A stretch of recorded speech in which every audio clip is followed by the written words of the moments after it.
Boa tarde, pessoal. Eu me chamo Alan Felipe, sou advogado, nucleado do Núcleo de Juristas da Associação Empresarial de Rio do Sul. Estou tendo o privilégio de estar aqui com a Karine na estreia do nosso podcast para a gente ter uma conversa super legal no nosso canal Conversas Legais. E hoje o nosso primeiro tema é sobre contratos mais voltados para agências de marketing.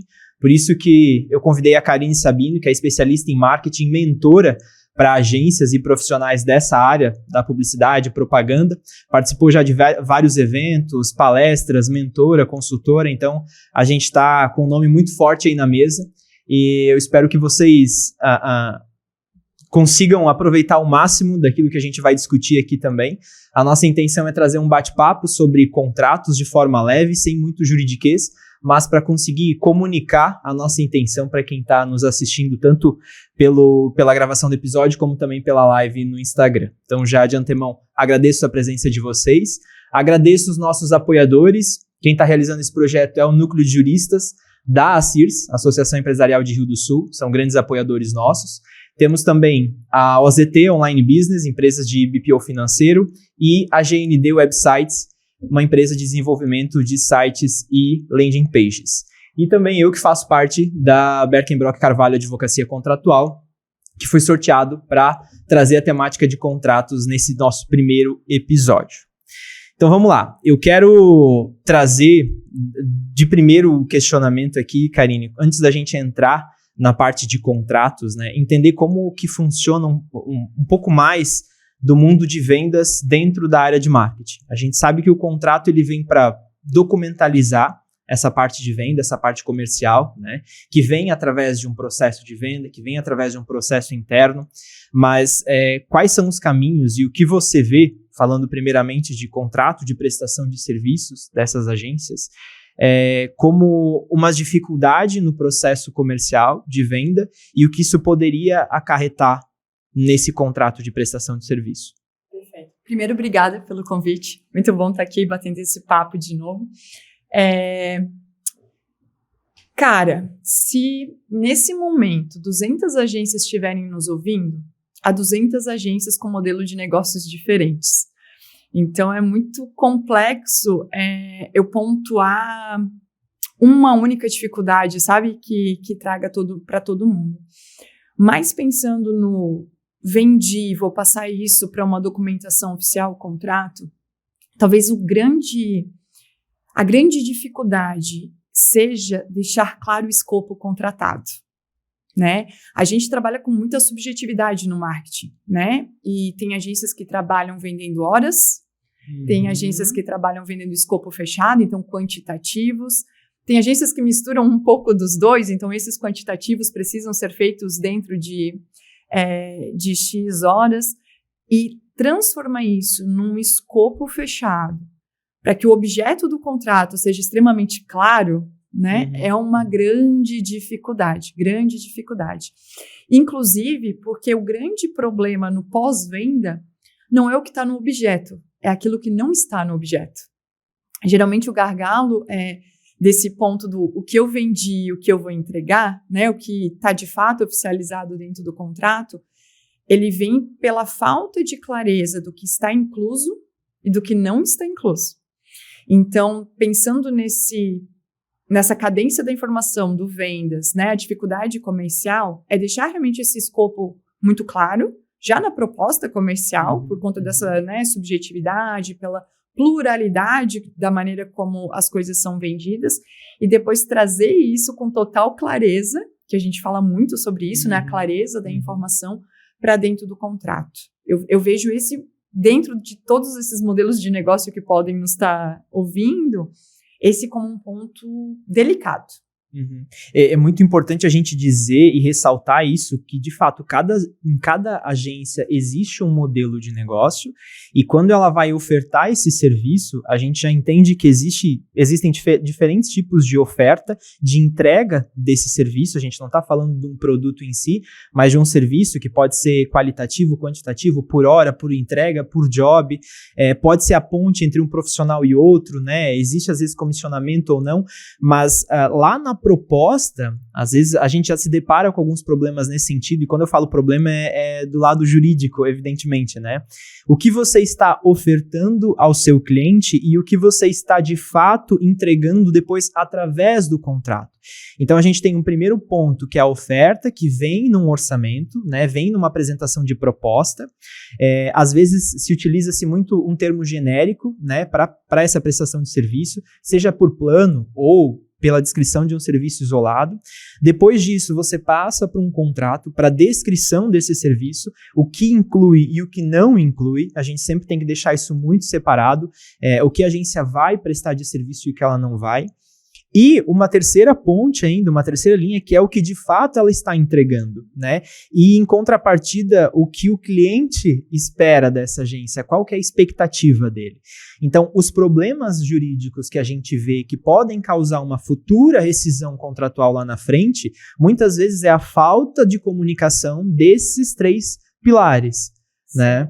Eu costumo dizer, Alan, que a gente é generalista demais no sentido proposta comercial. Eu vou dar um exemplo muito prático.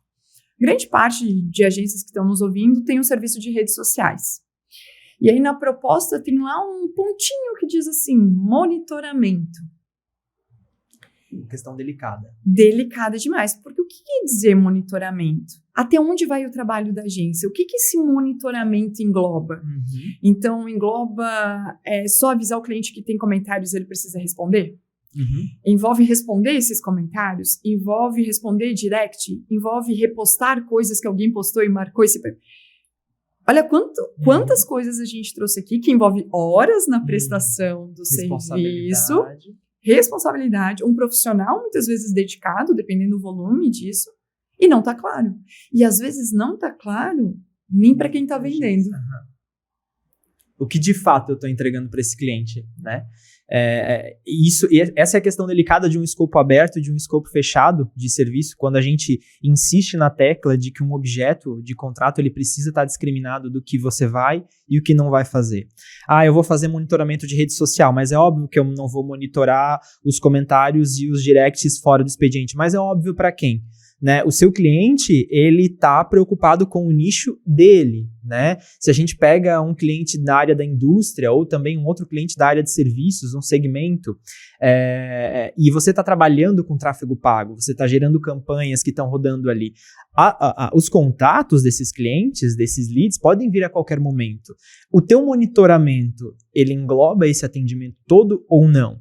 E lógico que aqui a gente está dando um exemplo, mas é para trazer a importância de delimitar cada vez mais, tirar o suco do teu serviço para o cliente entender, de fato, o que ele realmente está contratando. Eu sei que, às vezes, na proposta comercial, a gente não quer trazer a parte técnica, né? Porque até existe um risco aí de inferência do cliente. A gente sabe que, né, de marketing todo mundo acha que entende um pouco, né? Então, eu entendo esse zelo de querer deixar as coisas mais amplas, às vezes, para facilitar uma negociação. Mas isso acaba sendo prejudicial no pós-venda. Então, assim, o que facilitou aqui na frente, ali no onboarding já vai ter problema, sabe? Não é nem no contrato exatamente, porque o cliente até lê o contrato, mas ele não tem, às vezes, o entendimento do que aquilo, que nem você falou, a entrega total, né? Como aquilo está alinhado com o resultado, a responsabilidade de cada um, que na proposta comercial nem sempre fica claro, e aí isso acaba, às vezes, não surgindo ali, mas um mês depois de operação, a gente já começa a ter os primeiros entraves, justamente pela frase do não foi isso que eu comprei, que está alinhado com a expectativa, né, o alinhamento da expectativa que tu bem pontuou antes. Uhum. E pegando um gancho de saber exatamente o que nós estamos vendendo e para quem a gente está vendendo, às vezes a pressa é tanta em você manter esse lead quente e fechar o contrato com ele e coletar a assinatura dele para garantir ele dentro da casa, que você não para analisar se esse cliente de fato é para você, né? Se ele é para sua agência, se ele atende os requisitos ali, o qual você se prestou a trabalhar. E tem um caso muito interessante que a gente sempre pergunta para os nossos clientes, especificamente no escritório, quando a gente vai atender, só para eles entenderem a importância desse mapeamento do cliente inicial. Quando você fecha um contrato com um novo cliente, quando a sua agência assina como contratada com um novo cliente, Você pergunta quem pode estar assinando por esse contrato? Você sabe se a pessoa com que você negociou é a pessoa responsável pelo setor para assinar esse contrato? Se ela tem poderes para isso? Porque às vezes, se você não se liga nesse pequeno detalhe, o que você está trazendo de serviço e de explicação que é interno da sua agência para este cliente? Não, eu negociei o tempo inteiro com a Joana da Silva e na hora de enviar o contrato eu pedi um e-mail, enviei o contrato, foi assinado e pronto, né? Mas qual que é... Se eu estou trazendo um contrato para documentalizar essa relação, que é para trazer uma segurança jurídica maior, que segurança real que a gente está trazendo para esse título? Tem um exemplo recente, inclusive, de um processo judicial na comarca de Jaraguá do Sul, onde a funcionária de uma empresa que não tinha poderes para contratar uma agência, contratou uma agência, né, onde era serviço dela. Essa agência realizou a assinatura do contrato, emitiu os boletos, emitiu as notas fiscais, foi prestando o serviço, até que a empresa não pagou, não realizou os pagamentos mensais. Por quê? Porque a funcionária que contratou não repassava isso para o financeiro. A agência entrou com um processo de execução, apresentou o contrato em juízo, quis executar essa empresa, e essa empresa, por óbvio, conseguiu derrubar essa cobrança porque a contratação foi inválida, né? O contrato não deveria ser formalizado do jeito que foi. Então, olha o transtorno que uma pergunta poderia ter evitado, né? E eu tenho um outro ponto disso que é importante, inclusive já aconteceu antes da Brand, na época da Adobe conosco. Além de mapear quem é o administrador legal da empresa que pode fazer essa assinatura, né, para a gente ter a proteção jurídica, é muito comum outro ponto que, além de quem contratou, quem está avaliando a proposta, não ser o dono, acontece, não tem essa permissão jurídica de assinatura do contrato, e também não vai ser a pessoa responsável por executar o contrato com a agência. Às vezes vai existir uma outra pessoa intermediária, né? Então, eu negociei tudo com o diretor de marketing, mas quem vai fazer essa ponte é a analista, por exemplo. Tem no meu contrato que essa pessoa está apta a aprovar as coisas que a gente encaminha? Tá claro que a condução desse projeto, né? É o que eu sempre falo, que um bom projeto de marketing é feito a quatro mãos. Então, ele precisa envolver alguém da empresa. Tá no contrato que essa pessoa tem autorização para aprovar, para passar informações para a agência? Então, além dessa questão que você bem pontuou, de a gente não fazer a pergunta sobre quem tem permissão legal, vou usar essa expressão, né? Essa permissão legal da assinatura, é a gente também não mapear quem vai ser a ponte do projeto. Quem está contratando a gente é quem vai tocar de fato essa execução? Já aconteceu conosco, graças a Deus, há muitos anos atrás, da gente fazer rodar toda a fase inicial do projeto. Quando a gente colocou as coisas no ar, fez as primeiras publicações, o dono da empresa ergueu a mão e falou: mas quem aprovou isso aí? Eu não estava ciente disso. E a gente não tinha em contrato nada que nos dissesse: o fulano tem autorização para fazer essas aprovações.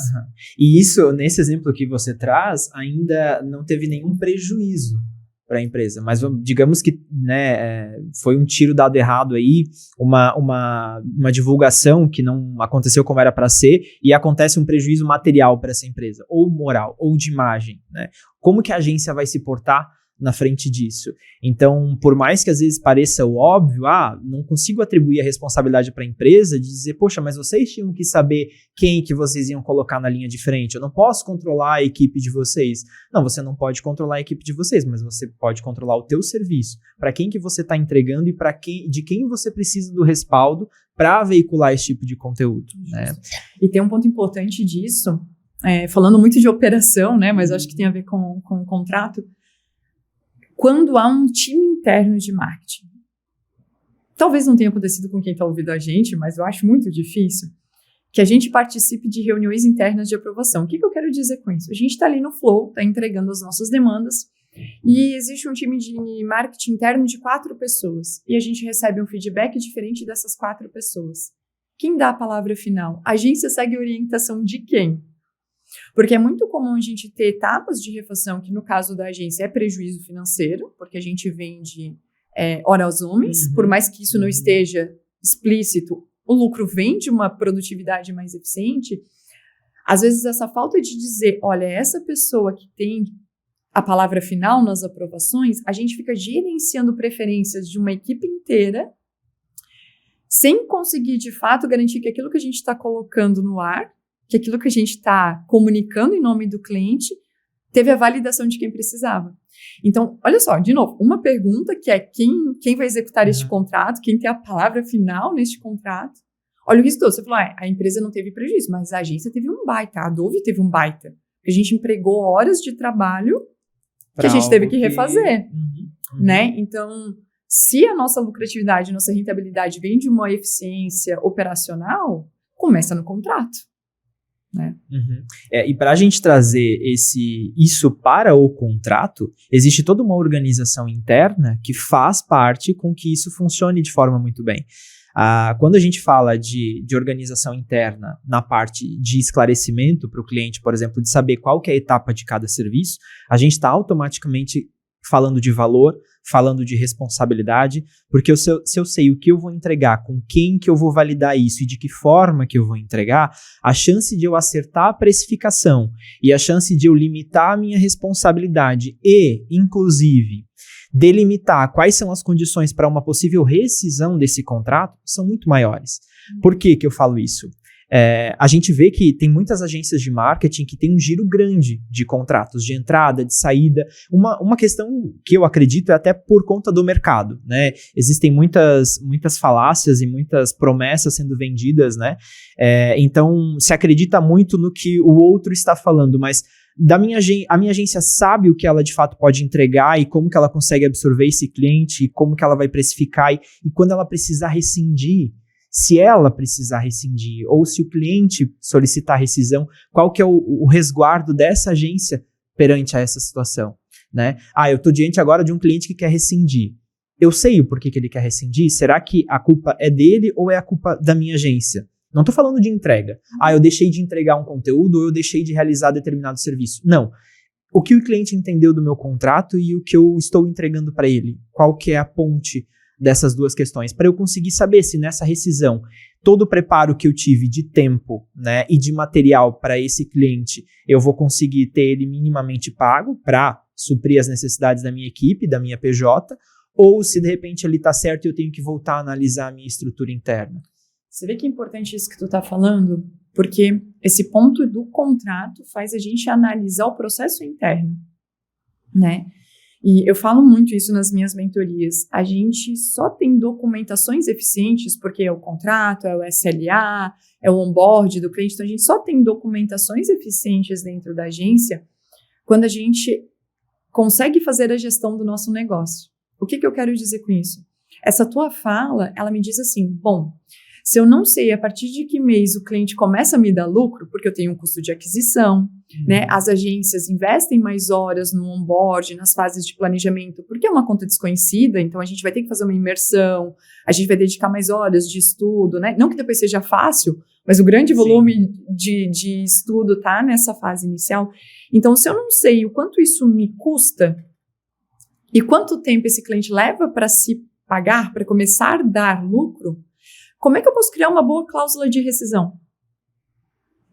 Concorda comigo? Então, essa cláusula de rescisão, ela vem a partir do 4º mês, do 6º mês, do 8º mês, né? A gente vai pelo boas práticas do mercado. A partir do 6º mês, mas isso faz sentido para minha operação? E aí, ela vem, às vezes, o total oposto. Eu vejo o contrato sendo feito de 3 meses, de 6 meses. E, de novo, por a gente não analisar quanto tempo esse cliente precisa ficar comigo para eu começar a ter lucro. Porque eu acho que todas as agências querem ter lucro, né? Então, às vezes, a gente está tão afoito pelo hackzinho do mercado, né? Tipo, me dá aquela dica de tempo de rescisão. Eu não sei, porque tem que fazer sentido para a tua operação. Senão você está no prejuízo do churn em si, não vai conseguir recuperar o custo de aquisição e o custo inicial do cliente e ainda está saindo com uma má reputação, né? Porque acho que ninguém quer prender um cliente insatisfeito dentro da agência, mas essa saída ela precisa ser benéfica de alguma maneira, para que pelo menos esse custo esteja pago. Sim, e geralmente são clientes que não vão te indicar nesse giro muito rápido, né? Porque se ficar um pouco, já tem uma outra opinião. Mas essa questão da gente trabalhar a rescisão vem automaticamente nos trazer um clareamento maior sobre o prazo do nosso contrato. Eu já, nas reuniões de briefing que a gente faz, quando nós criamos contratos para agências de marketing, a gente já tem prazos de 3 meses, de 6 meses, de 8 meses, de 12 meses, e tem gente que quer segurar o cliente por 24 meses. Alan, qual que é o prazo ideal? Você que vai me dizer. Eu preciso trazer para o contrato a sua operação. 3 meses faz sentido para o teu cliente, para a tua agência, para que você consiga entregar aquilo que você está se prontificando? Tudo bem que existe uma demanda de mercado, na verdade existem várias demandas de mercado, mas existe uma que é mínima e outra que é máxima. Às vezes a gente está falando de alguém que só o social media, ou só quem está criando puramente a arte. Existem demandas diferentes e você muitas vezes se molda ao que o cliente precisa. Ok, só que entenda que o prazo que você estipular para o seu contrato, ele ainda assim precisa ter um limite de rescisão para atender esses requisitos iniciais que são internos. A gente tem que parar de olhar só para o cliente às vezes e olhar para o interno, porque como que eu garanto sustentabilidade de mercado para a minha agência? Eu preciso olhar como que a operação funciona e transcrever isso em contrato, porque afinal, se essa operação funciona, eu não tenho um problema em apresentar isso e ser transparente com o meu cliente. Eu tenho um processo redondinho, onde todas as engrenagens funcionam. Olha, meu cliente, esse é o meu processo, nós vamos te entregar isso em tal prazo, isso em outro prazo. Se o cliente rescindir na etapa 1, na etapa 2 ou na etapa 3, eu tenho tudo isso mapeado. Eu sei em que momento ele pode rescindir e o que ele vai pagar por cada passo da rescisão. Né? A gente não tem como controlar essa vontade do cliente, mas a gente tem como mapear esse processo interno, construir ele com o tempo, né? Para daí sim conseguir apresentar e trazer uma sustentabilidade maior. Porque às vezes o que você está trazendo para o mercado não é exatamente o que o mercado quer, mas é o que você acredita muito e com o tempo você consegue implementar essa ideia. Só que, nesse meio tempo, o que vai garantir que a sua empresa continue trabalhando para mais e mais clientes até vocês conseguirem chegar nesse patamar? E aí tem um ponto muito importante, né? Tem alguns estudos que dizem que as operações de marketing, elas começam a ter uma prova de valor, o cliente começa a tangibilizar resultados a partir do 3º mês. Ele começa a ter ali as primeiras demonstrações de resultados a partir do 3º mês. Óbvio que alguns serviços, como tu bem trouxe, têm uma escala muito mais rápida de entrega. Outras, nem tanto, mas é uma média. Né? A gente está ponderando aqui uma média. Dito isso, eu, Karine, acredito que no dia 2 do contrato eu já estou trabalhando para uma renovação. Porque eu, pelo menos, como dona de agência, eu prefiro que o cliente fique comigo muito, muito, muito tempo. Desde que não seja um mau cliente. Né? O que vai ser descoberto durante a vigência. No dia 2 a gente já está trabalhando para renovação. E tu quer dizer que existe um processo para isso já? Um olhar para isso, né? De como esse onboard vai ser bacana, a gente consegue já aprovar valor no onboard. Pensa que eu tenho 3 meses para aprovar valor. Né? E, por exemplo, na operação da brand, que envolve inbound marketing, o resultado, que é a busca do lead, ele vem, não vou dizer médio prazo, mas ele tem um prazo mais longo. Mas durante esse processo de planejamento, de entrada do cliente, como é que eu vou fazendo essa jornada do cliente ser um sucesso, né? Como é que eu crio esses milestones, isso tudo? E eu não vou conseguir, talvez, trazer 100% para o contrato, e é isso que talvez uma galera que está ouvindo a gente está pensando, mas como é que eu vou levar tudo isso para dentro do contrato? Não, meu contrato vai ser 50 páginas. Existem outras ferramentas jurídicas para isso, né? O SLA e tudo mais, que depois a gente vai desdobrando.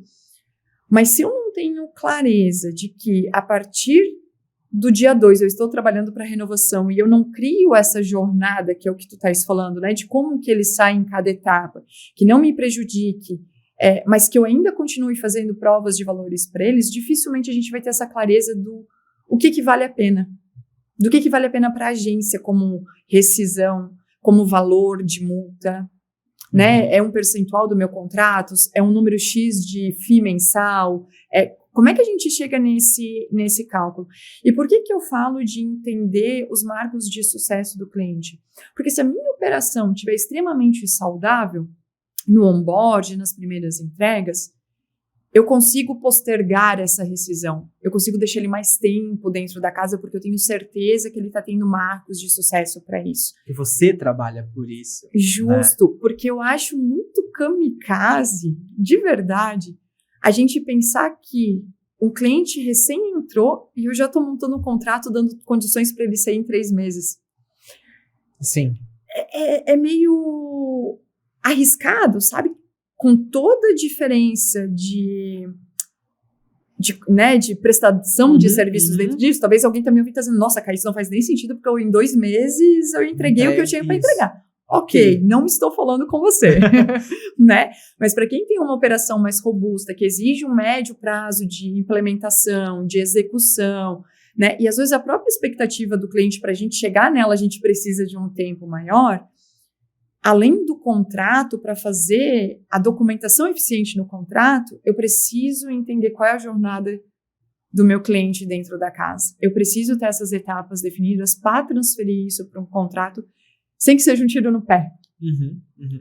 E daí, com isso, a gente começa a pensar no que, trabalhando dessa forma, você decide se o cliente fica ou não na sua agência.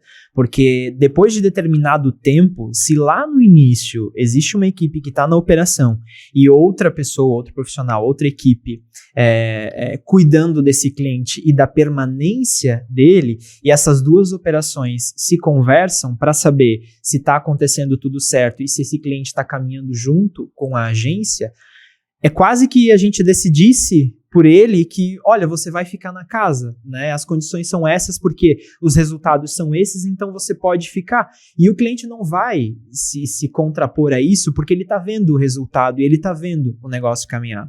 Mas aí eu quero entrar numa outra questão, que é a parte de renovações, que eu gosto muito da tua opinião sobre isso, porque existe um conceito jurídico, uma opinião jurídica sobre renovações, né, automáticas ou não dentro dos contratos. Mas o que você acha, Karine, de renovações automáticas de contratos de agências? Nunca. Nunca? Eu até entendo o motivo de algumas agências trabalharem com renovação automática, né? É uma maneira de aumentar o nosso LTV, né? O tempo do cliente dentro da casa.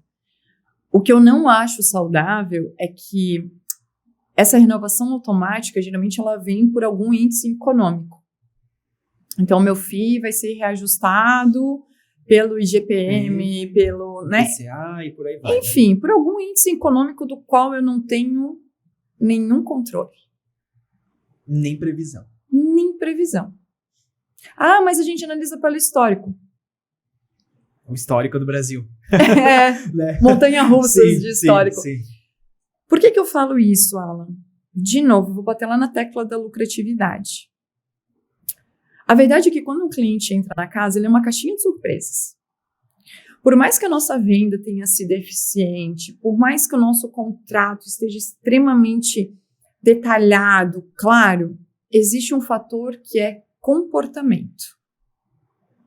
A gente lida com pessoas nas duas pontas como agência, o cliente e o time operacional. Eu não consigo botar no contrato o comportamento do meu cliente. Eu não consigo prever na proposta comercial o comportamento do meu cliente. E às vezes essa relação, ela não é saudável. Se a gente trabalha precificando por hora homem, mesmo que a gente não venda isso dessa forma, nossa base de cálculos é hora homem, né? Quanto tempo eu vou levar para executar esse projeto e quantas essas horas me custam? É isso. E é um cliente que comportamentalmente falando, ele interfere no meu processo. Ele exige muitas refações. Ele demora para me dar os retornos necessários. Ele me gera gargalos dentro da operação. As horas que eu previ para o cliente no primeiro contrato provavelmente estão sendo estouradas há muito tempo. E numa renovação automática, eu perco a chance de avaliar se esse FII mensal continua sendo saudável ou não sendo saudável. se ele continua me dando margem de lucro ou não. Inclusive, se esse perfil de cliente continua alinhado com a minha agência.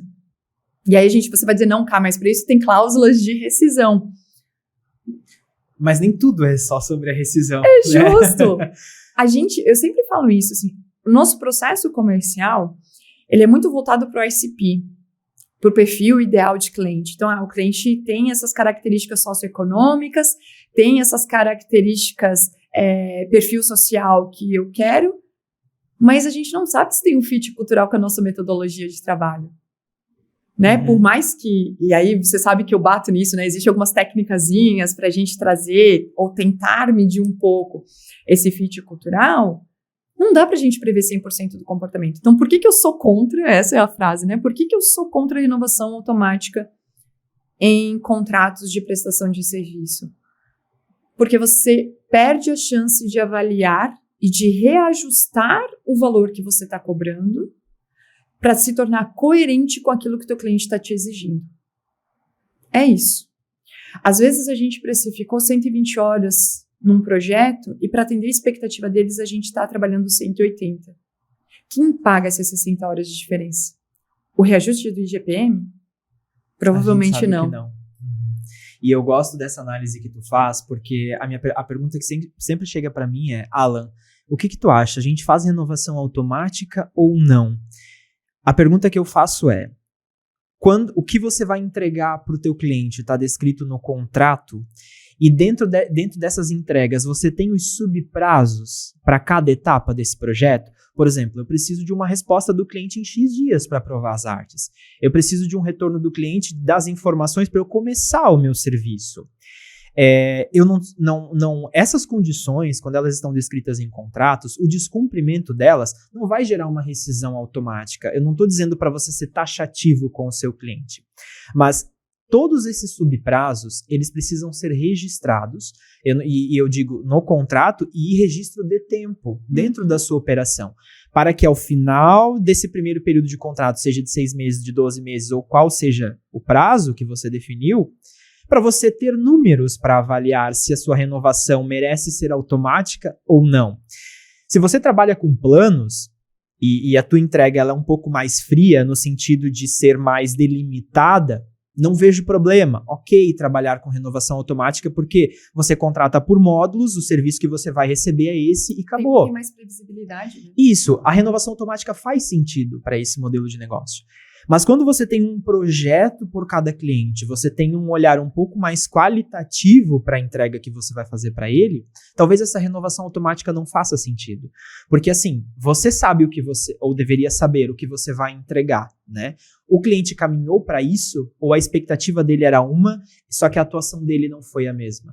Porque a gente sabe, você mesmo falou, é um trabalho a 4 mãos. A agência não consegue trazer o sucesso para a empresa se a empresa não tiver a cultura de entender a agência e caminhar junto. Então, assim, Alan, renovação automática em contrato para agências de marketing, sim ou não? A resposta de todo advogado, depende. Depende da sua operação, depende do seu registro, do que você já mapeou para o seu negócio, para que, se essa renovação automática for optada por você e para o cliente, que ela faça sentido para a tua operação. Ela tem que ser saudável. Ela tem que ser saudável. Ela tem que ser saudável. E de novo, eu vou bater na tecla, né? Um contrato eficiente vem de uma gestão baseada em dados. Né? Mesmo que a gente falou sobre os times de rescisão, essa questão da renovação automática ou não. Eu acho arriscado. Cari, né? Eu estou há 16 anos no mercado, a nossa operação já teve vários perfis de clientes diferentes, vários escopos diferentes. Aí eu até vou fazer um adendo. Se às vezes a tua agência pode mudar o foco, por que o do cliente não? E às vezes o teu serviço não mais fazer sentido para eles. Perfeito. Por que renovar automaticamente? Mas eu ainda vejo, Alan, que olhando pelo prisma das agências, né, existe um receio de renegociar, sabe? Sim. Vai com o cliente e me diz que não. E geralmente esse receio de renegociar esse contrato, ele vem de uma falta de resultado. Não é nem apresentar. Justamente, não é nem a entrega em si, mas é o resultado que aquela entrega gerou. E eu sempre falo, o contrato, ele está para ser discutido. Então, se eu, como agência, estou vendo que aquele escopo que eu apresentei no início do contrato, não gera o resultado que o meu cliente quer, o que me impede de renegociar esse escopo? Né? É preferível a gente ficar maquiando dados para parecer que a gente está entregando resultado, né? Ou a gente abrir para o cliente dizendo, olha, e eu nem estou falando de precificação, eu estou falando da gente ter uma entrega mais inteligente. Olha, a gente começou a rodar as suas ações, a gente está percebendo que tal ação não está dando resultado, mas que outra está. A gente pode fazer essa troca de quantitativos, né? Negociações durante o contrato, para quê? Para garantir o resultado além da entrega. A gente vê muita agência com o discurso de agência de resultados e poucas agências trabalhando para dar resultado, né? E, na minha visão, essa preocupação em ter uma renovação automática, ela não pondera o prejuízo financeiro, que, né, o que eu trouxe ali sobre a gente mapear se esse cliente ainda, esse FII faz sentido para a gente ou não, mas principalmente de um receio de abrir negociações. Esse, para mim, é o principal motivador de renovações automáticas. É isso. Inclusive, em algumas mentorias eu pergunto, mas por que você tem essa cláusula? Porque é automático, o cliente não questiona. Não preciso, aplico o reajuste, aviso para ele e deu, vida que segue. E aí a gente pergunta, mas qual a tua margem de lucro? Ah, tá bem longe do que eu gostaria. Bom, não há mágica. Né? Não há mágica. O seu tempo de execução ele é um só. Você contrata horas das pessoas que estão com você. Não existe mágica. Então, se você está 3 anos com o mesmo contrato reajustando por IGPM, lamento. Talvez esse cliente não esteja te dando lucro. Justo, né? Você está pagando para atender. É isso. Se a gente não sabe o resultado que a gente quer gerar para essa empresa, para esse cliente, muito provavelmente a gente não tem como alcançar o resultado para poder apresentar para ele. E o que tu trouxe é muito válido, porque existe um medo de renegociar. A gente sabe que essa parte de venda é difícil, de você conseguir, primeiro, conquistar o cliente e depois reter, né, evitar o churn, que a gente chama. Mas a renegociação, ela tem um medo justificável que é justamente esse, né? Mas, putz, eu me prontifiquei a entregar, só que eu não consegui entregar porque o cliente também não colaborou. Então a gente foi tocando o contrato assim. Mas aonde que você tem registrado isso? Qual foi a parte que o cliente não cumpriu que você não, que consequentemente prejudicou a entrega do teu projeto? Se a gente tem isso registrado, a gente evita chegar na renovação. Porque a gente consegue ter uma conversa e reavaliar esse escopo de contrato muito antes.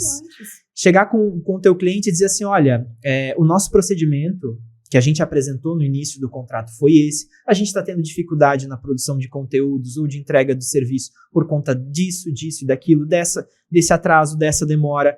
Qual que é a chance de o cliente não entender, né, e não conseguir seguir o barco contigo ou abandonar o barco? De ver assim, não, eu não vou conseguir isso, eu não vou conseguir acompanhar o teu ritmo. Ok, então a gente para por aqui e eu não fico com prejuízo nem você. Só que antes tu me fez uma pergunta, a primeira pergunta que você fez foi sobre as dificuldades da proposta comercial trazer para o contrato, né? Aí está uma falha. A gente se preocupa em botar essas cláusulas no contrato e não apresentar na proposta comercial. Que é aquilo que eu te falei, para mim, começa lá na proposta comercial. Então, por exemplo, se na metodologia da minha agência, é o caso da Brand, né? Se na metodologia da minha agência, o cliente também tem prazo, por exemplo, nosso cliente tem 2 dias úteis para sinalizar a aprovação ou não dos materiais que a gente entrega, se outro prazo não for acordado, né? Nem toda demanda ele consegue aprovar em 2 dias úteis. Só que para eu colocar isso em contrato, ele tem que estar ciente na proposta comercial. Ele tem que escolher se isso serve para ele ou não. Quando eu falei que mais importante do que o ICP é o fit cultural, é justamente isso. Essa metodologia funciona para ti? Olha, a gente não entrega nada sem o contrato assinado. A gente vai ter prazo, por exemplo, né? A agência ali tem 2 dias úteis para dar uma devolutiva sobre novas demandas. Não é nem sobre entregar a nova demanda. É dar uma devolutiva sobre a demanda que ele está pedindo para a gente. Se a gente se preocupa em garantir prazos para a agência, por que a gente não se preocupa em garantir prazos para o cliente, para essa relação ser saudável? Só que isso precisa ficar claro antes de um aceite. Porque o nosso objetivo não é esfregar o contrato na cara do cliente. Não. Né? É que essa relação funcione de forma única. Se ele puder assinar sem ler, melhor ainda. É o pensamento da maioria. Só que para isso exige transparência total. Então, lá na proposta comercial, eu preciso deixar claro que eu tenho uma metodologia de trabalho, que existem regras do jogo e que essas regras do jogo serão documentadas no contrato e que isso melhora o nosso relacionamento. Muita gente que está ouvindo vai concordar comigo. É muito comum uma agência receber clientes herdados de outra agência. E quando a gente pergunta o que foi uma experiência ruim para ele, não é por que você está batendo aqui na minha porta, o que aconteceu lá, o que foi uma experiência ruim? Geralmente as respostas elas são padronizadas. Não tinha processo, não tinha organização, sempre era eu que tinha que levar as estratégias, ou eu me sentia pressionado porque eles não entendiam o que eu queria e aí ficavam me cobrando.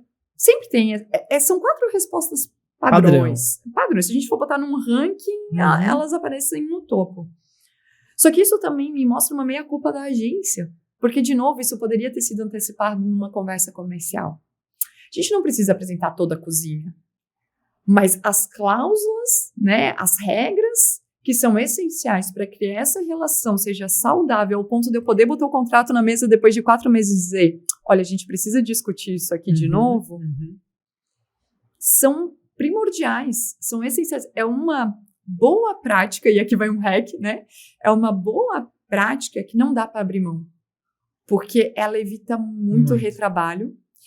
E para quem não gosta de conversas difíceis, ela evita algumas. A gente sempre fala, se você não quer explicar o seu contrato, explique a sua proposta comercial. Verdade. O conteúdo é quase o mesmo, né? A gente sabe, a agência sabe o que vai entregar, ela já estabelece as condições e o contrato, ele deixa de ser um problema. Não que ele é um problema, mas as pessoas entendem como uma parte burocrática. Ele tem uma vantagem de trazer um profissionalismo um pouco maior para a agência? Sim, desde que ele cumpra com aquilo que a agência está entregando.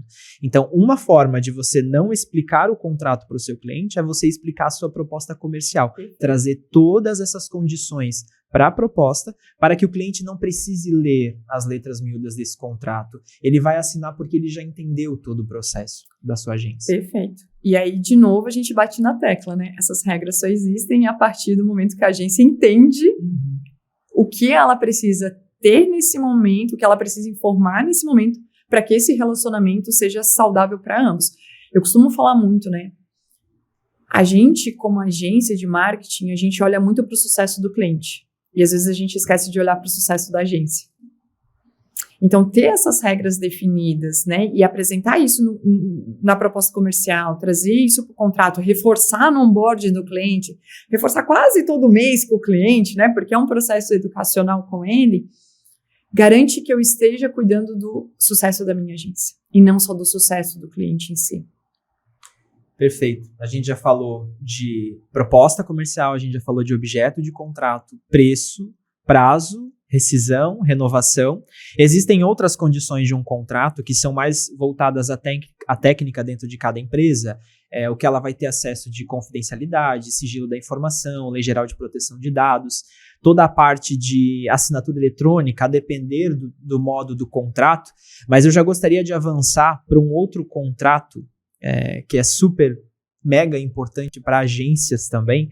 A gente falou de um contrato de prestação de serviços da agência com o cliente, né? Trouxemos aqui os principais tópicos que geram o problema no dia a dia.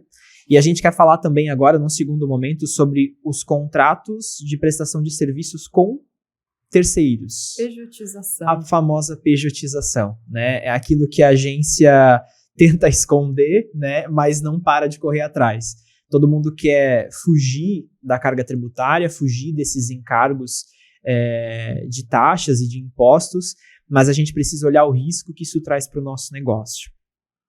E eu volto a começar esse tema com uma pergunta para ti, Karine, sobre os profissionais dentro dessa área do marketing.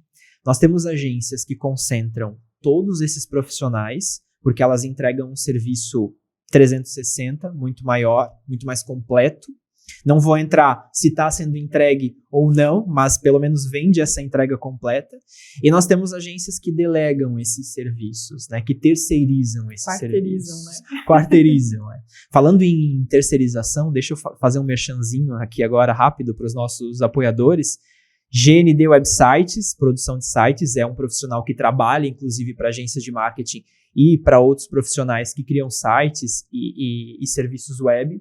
E OZT Online Business, um serviço completo de BPO financeiro, que auxilia as empresas na terceirização do teu financeiro, então deixar de cuidar da burocracia para focar na operação da tua agência, melhorar a operação, reter o teu cliente na casa e cuidar um pouco mais do teu contrato. Então fica a dica desses dois, nossos Inclusive, dois... Somos clientes dessas duas empresas aí que estão apoiando a gente hoje, tá? Cara, e voltando à pergunta da pejotização. Como que você vê uma relação saudável de agência com cliente terceirizando ou não esses serviços? Em que momento ou em quais serviços é bom terceirizar? Ou isso vai depender da saúde da tua operação? Eu vou te responder como uma boa advogada. Depende. Obrigado. Depende. Assim, ó, eu acredito muito que transparência resolve muita coisa. Transparência resolve muita coisa. Então, eu vou falar especificamente do contrato da agência com PJs, né? A Dove, na época da Dove, a gente tinha 100% do time como PJ. Só que era uma operação sincrônica, porque a gente combinou isso. Então, eles sabiam que eles não tinham horários de trabalho, mas eles sabiam que a nossa demanda geraria para eles uma carga de trabalho de tantas horas na semana, e isso tudo era combinado. Combinado por? Contrato. Então, primeiro, a gente ter clareza de por que a gente está contratando um PJ, né? Exatamente o que ele está prestando de serviços para mim. Deixar claro para ele a carga de trabalho. De novo, eu não estou falando de horário de trabalho, não estou falando das 8 ao meio-dia, da 1h30 às 18. Eu estou falando da carga de trabalho. Então, olha, o que eu vou terceirizar ou quarteirizar com você, cara, vai te demandar 40 horas de trabalho semanais, 30 horas de trabalho semanais, 60 horas de trabalho semanais, né? Isso precisa estar claro para a agência, né? E, além disso, entender o que você precisa que esse profissional tenha acesso ou não para que a sua operação continue fluindo. Então, por exemplo, os nossos PJs hoje, que a gente ainda tem uma parcela de PJs, eles têm acesso ao nosso sistema de gestão de projetos, com um e-mail que é da agência, um @brand. E aí vai ter uma galera gritando, tu tá louca, isso é um risco. Só que ele está dentro do meu sistema de gestão e eu preciso garantir a seguridade do acesso. Então, eu vou oferecer para ele uma ferramenta que me garanta segurança. Só que isso está o quê? Em contrato. O porquê que ele está recebendo, o motivo, né? O motivo pelo qual ele está recebendo, o que isso ali implica. Então, assim, vai trabalhar na agência ou não vai trabalhar na agência? Vai ter carga horária ou não vai ter carga? De novo, não estou falando de horário de trabalho. Carga horária ou não vai ter carga horária? É por quantitativo, é por entrega, é um valor fixo por mês, é um valor por hora? Depende. Depende do que você precisa, depende do que esse profissional está disposto a te entregar e do que vocês dois vão combinar como saudável dentro dessa operação, né? Você falou, as empresas têm fugido um pouco da tributação, né? Da CLT. Mas vou te dizer que o oposto também acontece. Tem profissionais que já não querem mais ser contratados como CLT. Eles preferem serem contratados por PJ. Até porque eles podem atender aí, né? Fazer uma renda mensal muito maior sobre isso. Então, assim, para mim, o que vale é a transparência. Eu estou te contratando ou estou, né, te ofertando o que exatamente? Para isso acontecer, quais são os processos? O que eu preciso que você tenha acesso, a forma como você vai ter acesso, a forma como você vai me entregar a tua produção? Isso geralmente é negligenciado no contrato. Isso vem por que canal? Né? Qual é a demanda? Quanto tempo você vai ter para executar?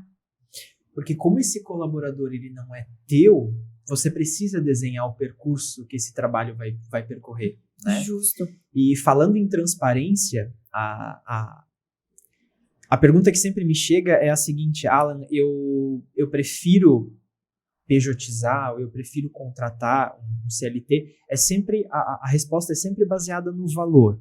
E eu sempre gosto de trazer a questão do risco para essas agências. Coloca numa balança o que está valendo mais. Porque, beleza que você é transparente com o teu terceirizado, né? Com essa PJ que você está contratando.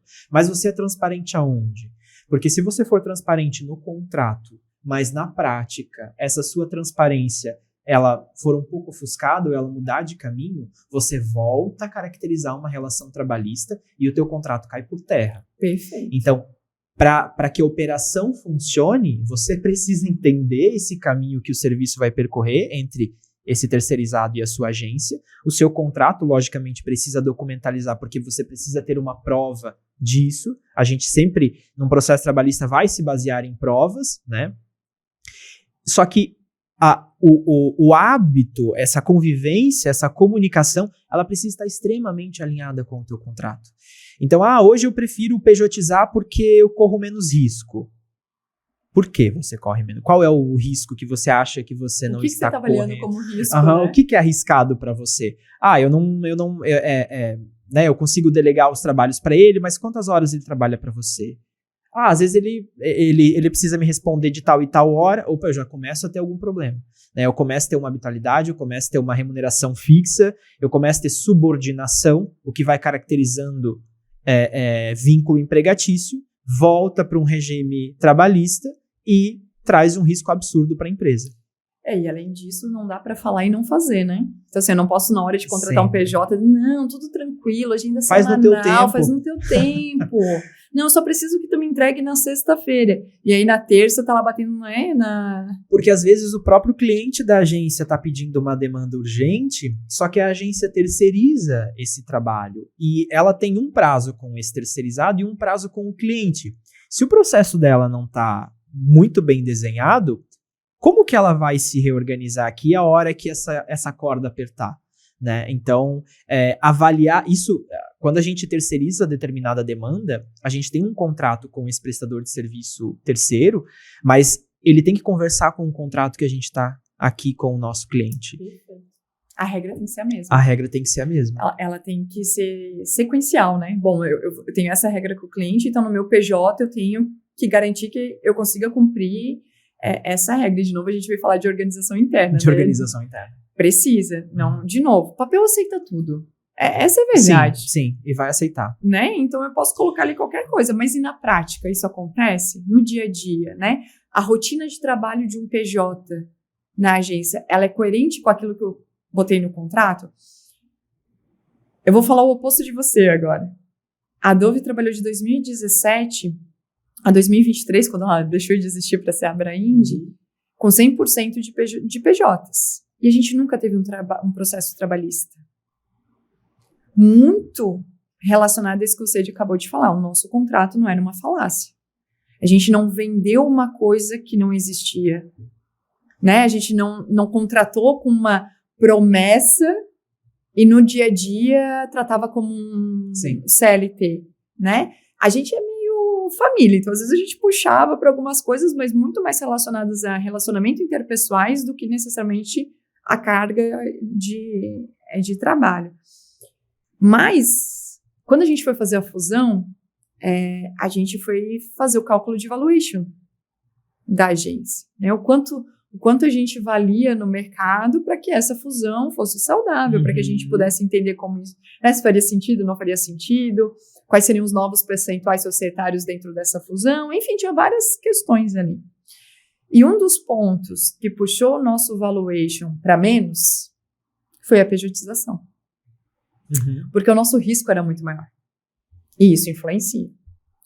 Então, por isso que eu te falei, quais riscos você está avaliando?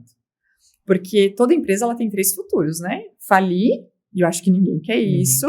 Ser herdada, mas para isso você tenha que ter alguém que herde e principalmente desejar essa vida para quem vai herdar. E aí eu acho que a maioria não quer. É difícil. Ou você vender ela, fazer uma fusão, né? Participar de uma aquisição, enfim. Para esse terceiro ponto acontecer, a tua operação tem que ser muito saudável.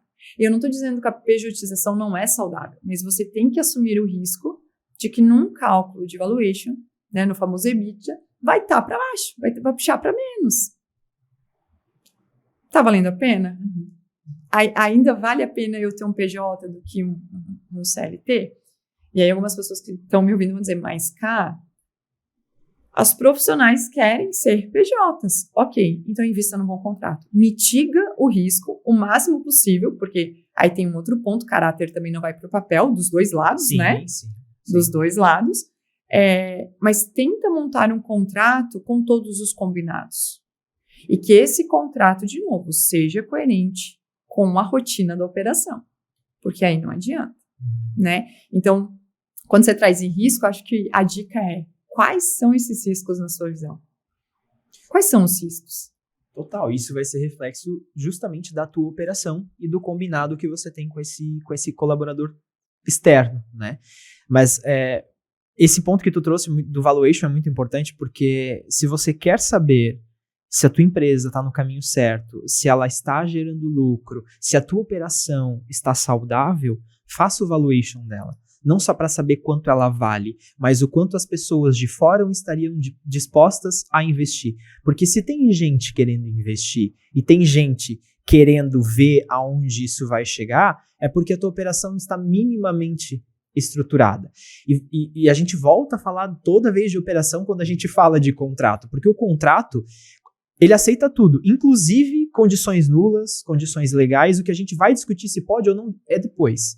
Mas o contrato ele serve para evitar esse depois, né? Para evitar essa relação trabalhista, essa rescisão com o teu cliente.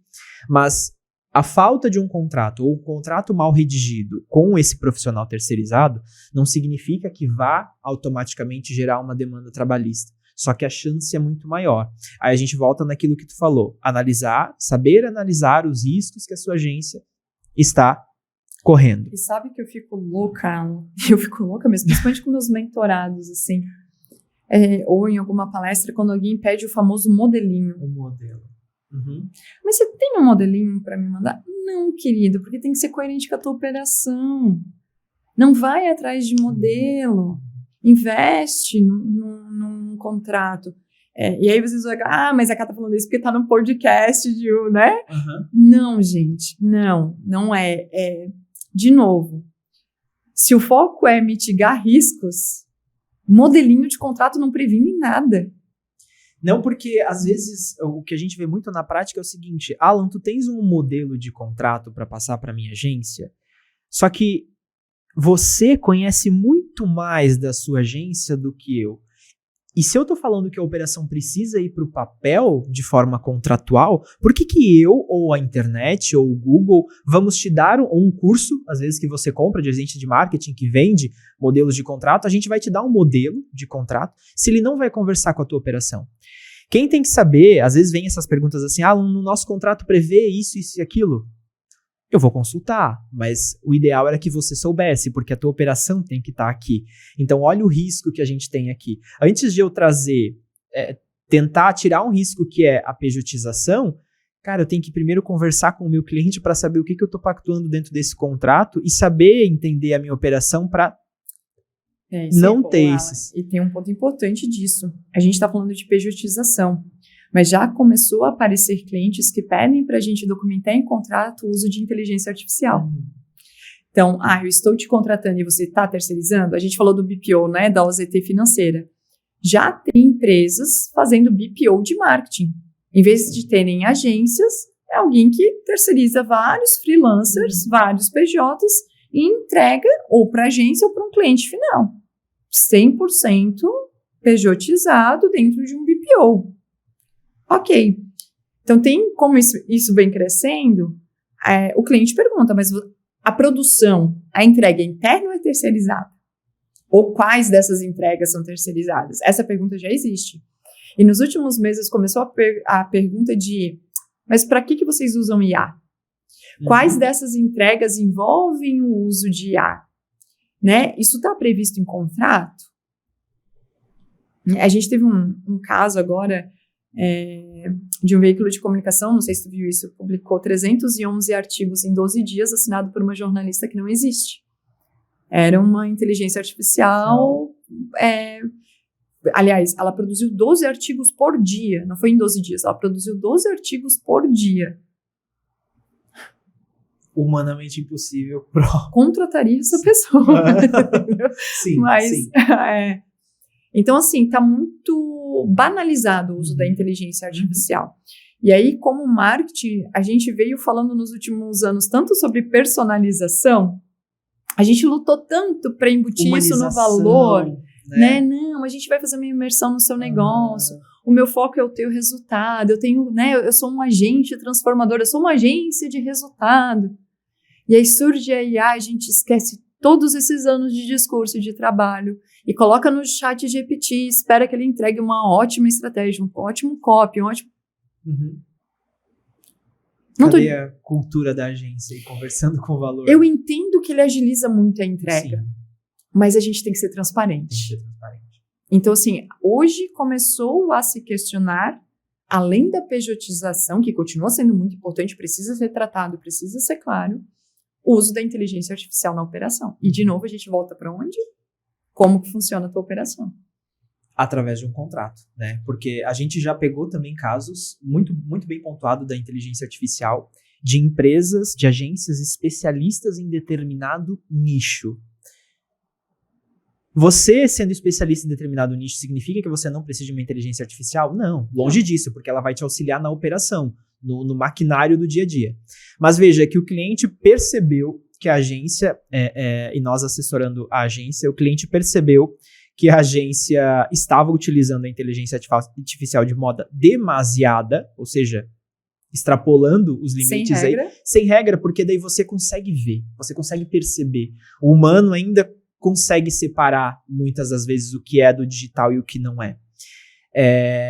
E a agência não tinha pactuado isso com o cliente. Só que quando eu não tenho registrado e combinado isso com o meu cliente, eu não digo que o cliente vai ter razão, mas o direito estará do lado dele. Então, numa falta de previsão contratual, quem se ferra nesse caso é a agência. Então, você quer utilizar a inteligência artificial, cara, tá tudo certo. Tem empresa que vai exigir, inclusive, que você utilize. Porque faz parte, ajuda. Agora, de que forma que você vai utilizar, né? Quais são os limites para isso? Para que a gente consiga colocar isso em contrato e trazer uma transparência e uma segurança maior, tanto para quem está contratando, como para quem está contratado. Né? Porque voltamos no processo. Quando a agência estabelece limite do uso da inteligência artificial, ela não está conversando só com o cliente, ela está conversando com os colaboradores e com os terceirizados dela. Porque ela está atribuindo um norte e uma linha limítrofe para o trabalho de cada um. E, de novo, voltamos na transparência, né? Então, assim, ter clareza do processo, ser transparente. Eu falo muito isso, o combinado não sai caro, né? É um ditado muito antigo e continua valendo para muita coisa na vida, né? E conseguir fazer dessa clareza um bom contrato. Não adianta eu esperar que o meu advogado monte para mim o melhor contrato se eu, como gestora, não sei o que eu estou vendendo, como eu estou vendendo, como eu vou entregar, como funciona a minha operação e o que é saudável para a minha agência. O trabalho hoje é quase inverso, né? Quando um profissional de agência chega para nós, enquanto advogados, dizendo assim, Alan, preciso de um modelo de contrato, vamos construir. Ok, agora eu, enquanto advogado, paro na sua frente para te ouvir, conhecer toda a sua operação, do porquê você faz, quando você faz, de que forma você faz. Por quê? Eu preciso mapear todos esses riscos, eu preciso levantar todas as possibilidades de sim e não. Por quê? Se eu sei que algo pode acontecer, eu sei de que forma prever e eu sei como não acontecer. Ou ainda como solucionar. É para isso que um contrato serve, né? A gente sempre fala assim de entrar num processo judicial, mas eu tenho um contrato, eu tenho provas. O contrato é para justamente isso. Resolver problemas antes deles acontecerem e quando eles acontecerem, a gente conseguir ter a solução do próprio contrato, porque a gente combinou isso. Por que eu, enquanto agência, e você, enquanto meu cliente, vamos pedir para que um terceiro, chamado juiz, leia o nosso contrato, entenda a nossa relação contratual e decida o que é melhor para a nossa relação?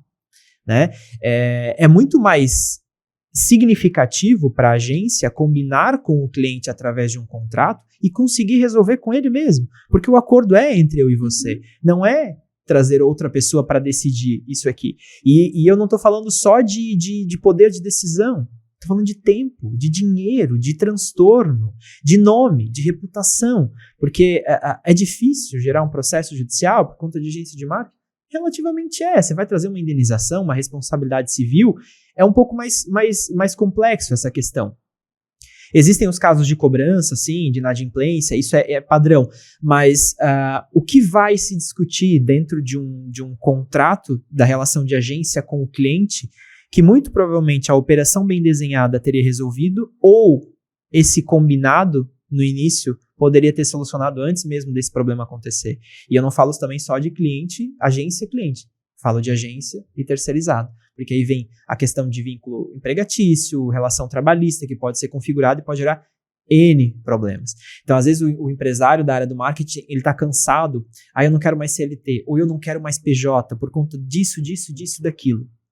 Será que a culpa é de quem está prestando o serviço para você, ou é de você que está pedindo o serviço para essa pessoa? O que a tua operação consegue conversar? Sempre digo que se a gente tem uma operação muito bem desenhada, não há problema em terceirizar e nem em contratar, porque o meu colaborador sabe o que ele precisa fazer, no formato que precisa fazer, e o terceirizado também, né? Então a gente sempre precisa reunir esses pontos ali para evitar. Tem que ter processo, né? É aquilo que eu estava falando sobre ter metodologia. A metodologia da agência ela tem que estar muito clara. Tem que estar muito clara, né? Eu não posso culpar um comportamento de cliente, eu não posso culpar um software de gestão, eu não posso culpar o meu contrato, eu não posso... Se a minha metodologia, os meus processos internos estão desorganizados, né? Falo muito isso, não tem crescimento na desordem. Sim. Não existe. E não tem a documentação que previna o caos que a desordem gera, né? Então, várias coisas que a gente falou hoje só reforçam isso, assim. A minha operação ela tem que ser saudável para que o meu contrato seja saudável. De pejotização ou com o cliente, né? Não existe uma documentação sem previsibilidade do que é saudável ou não para a minha operação. E a gente só tem isso com processos e metodologias muito claros. E às vezes a gente terceiriza a responsabilidade, né? Era o que a gente falava no título do podcast, né? Às vezes a solução que eu estou procurando vem de algo que eu negligencio, né? Que eu não tô a fim de olhar. Que eu não tô a fim de olhar. Que, deixa ali, depois eu resolvo, né? E vai jogando para baixo do tapete, e esse baixo do tapete fica anos. E você vai levando. E a gente não para analisar.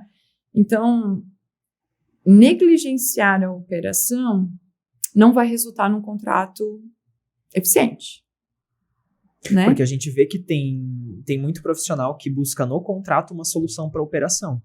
E quando funciona muito bem o contrário, né? O contrato ele vai registrar o combinado que você tem com o seu cliente, através dessa metodologia que você já tem na sua operação. Eu não posso chegar com um contrato, depois de já fechar um acordo contigo, essas vão ser as condições do meu serviço. A chance de você perder esse cliente é muito grande. E tem uma cláusula que eu sempre critico nos contratos de prestação de serviço que chegam para eu analisar, que é aquela, ela diz basicamente assim, a mera tolerância da agência dos descumprimentos do seu cliente não exime o cliente da sua responsabilidade, né? O que isso quer dizer? Se a agência for tolerando esse descumprimento dos prazos, essa não aprovação, e for levando assim, embora isso seja uma obrigação contratual, não vai eximir o cliente da responsabilidade. Beleza, mas por que você vai ficar tolerando isso?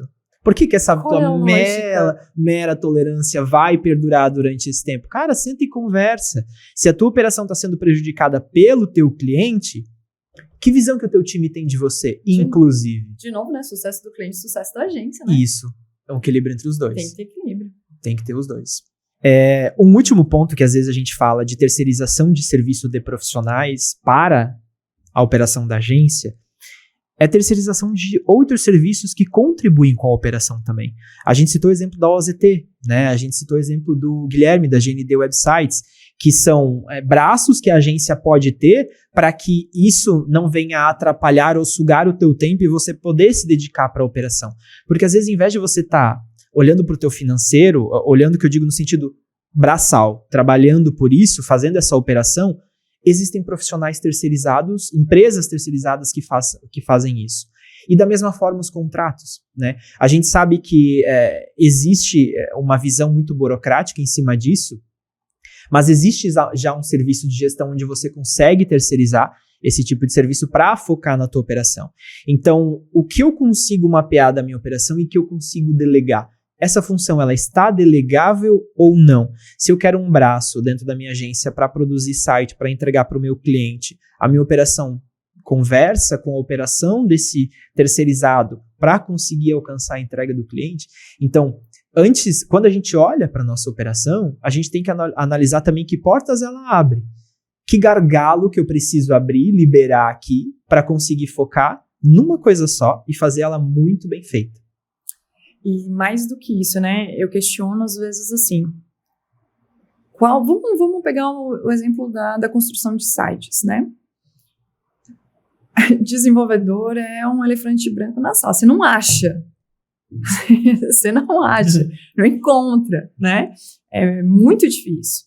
E existem empresas especializadas nisso que reduzem o meu tempo de recrutamento e seleção, de ensinar essa pessoa alguma habilidade técnica que de repente ela tem que ter para fazer a entrega que eu preciso, de inserir ela nos processos da agência, de inserir ela no conhecimento sobre as contas, por um receio que a gente falava antes de terceirizar. Então, tanto que a gente, né, era cliente OZT e tudo mais, a gente pensava muito nisso, assim, terceirizar esse serviço com alguém especializado, ele mais me prejudica ou mais me acelera? Em muitos casos ele acelera.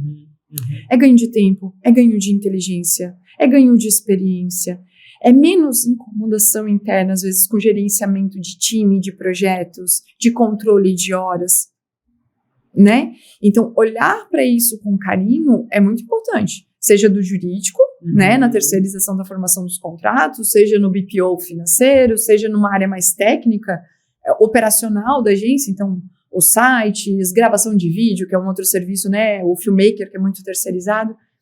Então, olhar para isso como um acelerador do negócio, como uma possibilidade de você expandir o seu negócio com serviços sem precisar incorporar eles internamente, é muito importante. Além disso, existe uma questão de tempo. Todo mundo, 24/7, é esse o tempo de todo mundo aqui na Terra. Como gestora, eu quero estar gerenciando contrato financeiro, ou eu quero estar olhando para a gestão do meu negócio, focada no meu sucesso. Quero estar entendendo se a minha operação é eficiente, se o meu processo é coerente, se o meu comercial está sendo efetivo, se o cliente que está entrando tem perfil, não tem perfil. Qual é a minha prioridade de tempo? Onde eu coloco isso? Só que para tudo isso, inclusive, seja uma empresa ou só um PJ, um freela, parte de novo de uma clareza de processos para que esses acordos sejam bem feitos, né? Mas na minha visão isso vem muito de uma visão mais estratégica do que meramente uma válvula operacional. E essa estratégia, geralmente, ela vem de uma decisão pautada em números, se inteligente for, de você olhar para a sua operação e ver o que você consegue extrair daquilo ali para conseguir tomar novas decisões. Se o teu financeiro é um gargalo e você quer expandir e faz sentido para você terceirizar isso, ou de repente, eu vou olhar para os meus contratos, né? Eu tenho uma espécie de dashboard que eu consigo visualizar quais são as cidades que eu mais atendo. Hoje, o marketing no digital, a gente consegue ter menos limitação geográfica, né?